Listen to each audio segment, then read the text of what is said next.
references to WikiLeaks founder Julian Assange in an unsealed court filing, suggesting he might be criminally charged. The developments could have significant implications for the Mueller investigation. Assange has made a name for himself leaking government secrets, including on the wars in Afghanistan and Iraq. Federal prosecutors in Virginia included references to Assange apparently by accident in a filing unsealed last week. While arguing to keep a seemingly unrelated case sealed, they wrote, "No other procedure is likely to keep confidential the fact that Assange has been charged." Joining us live from London, CNN politics, media, and business reporter Hadas Gold. Hadas, good morning. What is the latest on all of this?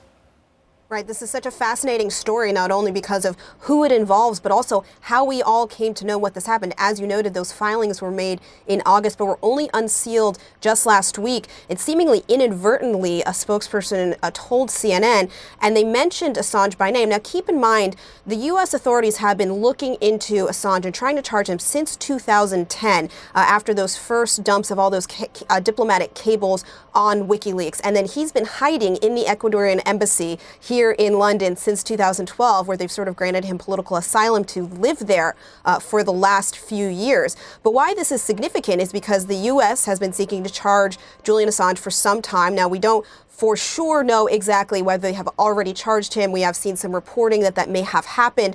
But this might mean that Assange's time in the Ecuadorian embassy will be coming to a close. And it could have implications for the Mueller investigation, because we know that Robert Mueller has been looking into some of those communications between Assange and people like Roger Stone and people in that circle about them having somehow clued in ahead of time before WikiLeaks dumped all of those emails of John Podesta, Hillary Clinton's campaign chairman. So all of this could be coming together. It's such a fascinating combination of strings, not only from WikiLeaks way back in 2010, all the way now until the 2016 election, potential Russian interference, how that all comes together. We're still waiting on those official charges. And then there's obviously the political question of will Ecuador kick Julian Assange out of the embassy? What will happen there? He's been saying recently, actually, that he feels as though Ecuador has been starting to put more pressure on him to get him out, doing everything from telling him he needs to clean up after himself better, he needs to clean up after his cat better, and he's saying that they're also infringing on his rights because they're restricting his internet access. But an Ecuadorian judge recently said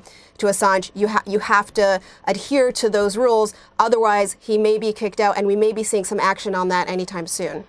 Yeah, charging is one thing, extradition is yet another battle. Hadas Gold live for us just past 10 a.m. in London. Thank you.